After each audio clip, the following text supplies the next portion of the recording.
সোনাপুৰৰ institute of urology and kidney ডিজিজেছৰ সফলতাৰে সম্পন্ন এজন ব্যক্তিৰ 2টা বৃক্কৰ কৰ্কট ৰোগৰ শল্য চিকিৎসা অত্যাধুনিক লেজাৰ পদ্ধতিৰে এই সাফল্য অৰ্জন ডাঃ অৰূপ কুমাৰ নাথে সম্পন্ন কৰিলে বিৰল অস্ত্ৰোপচাৰ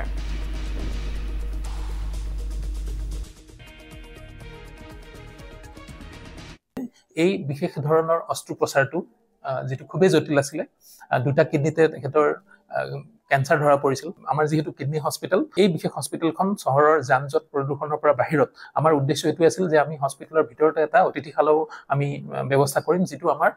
নিৰ্মীয়মান গতিকে ৰোগী এজন যেতিয়া কিডনি ট্ৰান্সপ্লান্টেশনৰ কাৰণে যেতিয়া আমাৰ কিডনি হস্পিটেললৈ আইপিডিলৈ আহিব তেতিয়া তেওঁ